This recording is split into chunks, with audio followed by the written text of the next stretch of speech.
महाराष्ट्र सरकार चांगलं काम करत आहे, दुसरीकडे काही मंत्री वादग्रस्त वक्तव्य करतात। आज कोकाटे पुन्हा म्हटले की महाराष्ट्र सरकार भिकारी आहे। त्या व्हिडिओमध्ये जर काही तथ्य असेल तर मी हिवाळी अधिवेशनामध्ये शासन भिकारी असल्याचं वक्तव्य केलं। बघा ते काय बोलले हे मी ऐकलेलं नाही, तथापि मला असं वाटतं की जर त्यांनी असं वक्तव्य केलं असेल तर मंत्र्यांनी असं वक्तव्य करणं अतिशय चुकीचं आहे।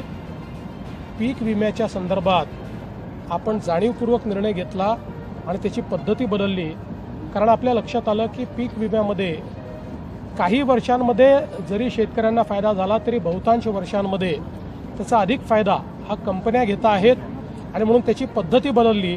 पण पद्धती बदलत असताना आपण दुसरा निर्णय हा देखील घेतला, शेतकऱ्याला मदत तर करूच पण त्याचसोबत 5,000 कोटी रुपये दरवर्षी शेतीमध्ये आपण गुंतवणूक करू आणि त्याची यावर्षीपासून आपण सुरुवात केली आहे।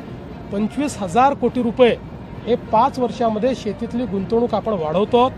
त्यामुळे मला असं वाटतं की अशा प्रकारचं वक्तव्य काही योग्य नाही आहे। मी आजही सांगतो, देशातल्या कुठल्याही राज्याच्या मोठ्या अर्थव्यवस्था असलेले जेवढे राज्य आहेत त्या राज्यांच्या अर्थव्यवस्थेमध्ये आजही सगळ्यात चांगली, म्हणजे मी असं म्हणत नाही की आपल्याकडे खूप पैसा आपण श्रीमंत आहोत वगैरे, पण तुलनेनं विकसनशील अर्थव्यवस्थेमध्ये अतिशय उत्तम अर्थव्यवस्था ही महाराष्ट्राची आहे।